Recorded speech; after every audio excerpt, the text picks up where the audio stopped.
Hello and I welcome you all to world affairs. मैं हूं प्रशांत Dhawan. Now recently आप लोगों ने देखा होगा कि बहुत से आर्टिकल्स पब्लिश हुए हैं जहां पर लिखा है कि यूएसए ने ब्लैकलिस्ट कर दिया है इंडिया, चाइना, रशिया समेत और बहुत से देशों को। यहाँ पर आप देख पाओगे आर्टिकल है China, Russia, India in US property rights blacklist. अब एक इंटरेस्टिंग बात बताऊं, जब ये न्यूज़ कवर करी इंडियन मीडिया ने तब यहाँ पर रशिया, चाइना, इंडिया प्रॉपरली लिखा।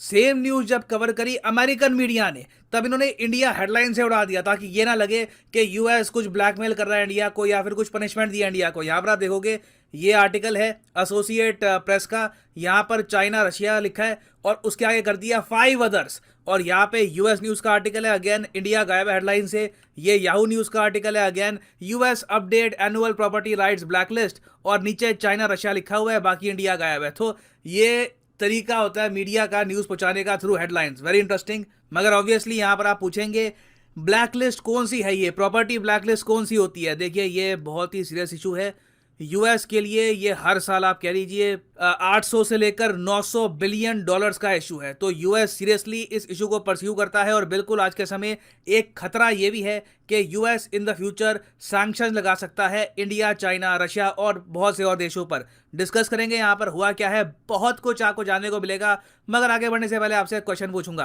क्वेश्चन यहाँ पर यह है कि भारत ने रिसेंटली अनाउंस किया है कि एक देश के साथ हम सेटअप करेंगे ट्रांसमिशन इंटरकनेक्शन, मतलब कि बिजली हम प्रोवाइड करेंगे इस देश को रिन्यूएबल पावर वाली, मतलब कि कोयले वाली बिजली हम इनको नहीं देंगे। It will be renewable power energy. आपको बताना है कि ये कौन सा देश है जिसके साथ ये ट्रांसमिशन लाइन हम सेटअप करेंगे, चाइना, नेपाल, भूटान या फिर मालदीव्स। कमेंट सेक्शन में करिए उत्तर। ये टॉपिक बहुत न्यूज में था, आप सबको पता होना चाहिए। सही आंसर मैं आपको दूंगा वीडियो के अंत में। ओके, तो पहली बात यहाँ पर मैं ये बता दूं कि कई जो ये आपको आर्टिकल दिख रहे हैं यहाँ पर मेन बात मिसिंग है। मेन बात यहाँ पर यह है कि यूएसए ने एक्चुअली इंडिया, चाइना, रशिया इन सब कंट्रीज का नाम डाल दिया है स्पेशल 301 रिपोर्ट में। ये एक ऐसी रिपोर्ट है जो यूएस हर साल पब्लिश करता है। इंडिया का नाम कई सालों से यहाँ पर नहीं आया था, अब अचानक से इंडिया का नाम इन्होंने यहाँ पर डाल दिया है। और ये रिपोर्ट तैयार करता कौन है, यूएस में इनका एक ऑफिस है, United states trade representatives office, ये तैयार करता है इस रिपोर्ट को। नाउ ये रिपोर्ट तैयार होती है यूएस कंपनीज की कंप्लेन के बाद। यूएसए की बहुत सारी जो कंपनीज हैं ये कंप्लेन करती है यूएस गवर्नमेंट को कि देखो इंडिया, चाइना, रशिया ये सब देश हैं, ये हमारे आइडियाज, हमारी इंटेलेक्चुअल प्रॉपर्टी ये चुपचाप कॉपी कर लेते हैं और खुद अपने देश में इसके कॉपी प्रोडक्ट्स बना देते हैं। इससे हमको लॉस हो रहा है। मतलब फॉर एग्जांपल मान के चलो कल को एप्पल वो बनाता है, आप मान लीजिए एप्पल होम, ठीक है, ऐसे ही आपको बता रहा हूँ, बनाया नहीं है, बस एक उदाहरण दे रहा हूँ। मान लो कल को ऐसे एप्पल लॉन्च करता है एप्पल होम के, यहाँ पे आप रह सकते हो, ये इको फ्रेंडली भी है, काफ़ी कंफर्टेबल है। चाइना ये आइडिया देखता है और चाइना की कई कंपनी सेम जो एप्पल होम है इसको बनाना स्टार्ट कर देती है। तो यहाँ पर क्या हुआ है कि चाइनीज कंपनीज ने अमेरिकन कंपनीज की जो इंटेलेक्चुअल प्रॉपर्टी है ये कर दी है चुपचाप चोरी। और इस सब की वजह से यूएसए ने एस्टिमेट ये लगाया है कि हर साल इनको 225 से लेकर 600 बिलियन डॉलर तक का लॉस हो सकता है। आप इमेजिन करेंगे यूएसए का जो टोटल डिफेंस बजट है ये 800 बिलियन डॉलर है। तो ये जो आप अमाउंट देख रहे हैं ये सिर्फ चाइना की चोरी की हम बात कर रहे हैं। How much the US has lost from China's IP theft. अब इसमें इंडिया, रशिया, कई और देश आप अगर ऐड कर लो तो जो टोटल अमाउंट है लॉसेज हैं यूएस के हिसाब से ये ट्रिलियंस में जाते हैं। इसलिए कॉपीराइट इन्फ्रिंजमेंट यूएस गवर्नमेंट के लिए एक बहुत बहुत ज़्यादा इंपॉर्टेंट टॉपिक है। तो अभी रिसेंटली हुआ क्या है कि यूएस का जो ऑफिस है ऑफ ट्रेड रिप्रेजेंटेटिव, इन्होंने जो ब्लैकलिस्ट तैयार करी है उसमें डाल दिया है Argentina, Chile, China, India, Indonesia, Russia और वेनेजुएला को। नाउ कई जर्नलिस्ट हैं यहाँ पर वो क्लेम कर रहे हैं कि यूएस ने ये सब दंड दिया है इंडिया, रशिया और चाइना को इन पर्टिकुलर यूक्रेन इशू की वजह से। ना इसमें कितना सच है मैं बता नहीं सकता। ये बात भी हमें माननी होगी कि यूएस बहुत ही लंबे समय से इंडिया को कह रहा है कि देखिए आपके यहाँ कॉपीराइट थेफ्ट बहुत होता है, पेटेंट चोरी कर लेते हैं लोग, ट्रेडमार्क चोरी कर लेते हैं, प्लीज़ इसको रोको, इससे हमको बहुत लॉस हो रहा है। इवेंचुअली यूएसए ने इंडिया को ब्लैकलिस्ट पे डाल ही दिया है। मगर देखिए अजीब तो बहुत है कि इंडिया, रशिया, चाइना तीनों को लिस्ट में इकट्ठा डाला है और यूक्रेन इशू भी आज के समय बहुत ज़रा हॉट है। और इससे ज़रा अजीब बात यह भी है कि पिछले साल इस लिस्ट में यूक्रेन भी था। इस साल आप अगर देखो तो इन लोगों ने यूक्रेन को हटा दिया है। नहीं तो स्पेशल 301 जो रिव्यू है इसके अंडर ये लोग यूक्रेन पर एक्शन लेने वाले थे, मगर यहाँ पे ये लोग कह रहे हैं the special 301 review of Ukraine has been suspended due to Russia's unprovoked invasion of Ukraine.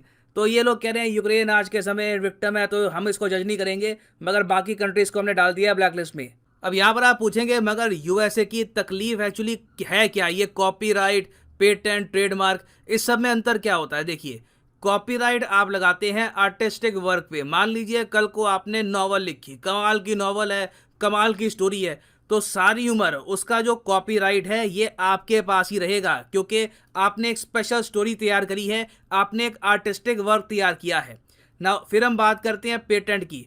Patent देखिए होता है दवाइयों का, होता है इन्वेंशन का, होता है कोई मशीनरी का होता है। कल को मान लीजिए आप बहुत ही अनोखा लैपटॉप प्रोड्यूस करते हैं जो 3 साइड से खुलता है और बहुत ही यूनिक डिज़ाइन है, तो उसका आप पेटेंट करा सकते हो। और मगर दुनिया भर में जहां भी वो पेटेंट यूज हो रहा होगा, 20 साल तक आपके पास उसका पेटेंट रहेगा। बाद में वो चीज ओपन हो जाएगी टू पब्लिक, मतलब कि कोई भी उसको कॉपी कर सकता है। और ये 20 साल वाली टाइम लिमिट किसने लगाई है? जो 20 साल वाली टाइम लिमिट है ये यूजुअली आपको दुनिया भर के देशों में मिलेगी, और ये सेट करी थी WIPO ने, वर्ल्ड इंटेलेक्चुअल प्रॉपर्टी ऑर्गेनाइजेशन, जिसके हेडक्वार्टर्स आपको मिलेंगे जेनेवा, स्विट्जरलैंड में। फिर उसके अलावा एक और वर्ड होता है ट्रेडमार्क। ट्रेडमार्क क्या होता है? देखो, ट्रेडमार्क होते हैं लोगो। फॉर एग्जाम्पल मार्वल का आपने देखा होगा, अलग से लोगो आता है, कोका कोला का अलग से लोगो है।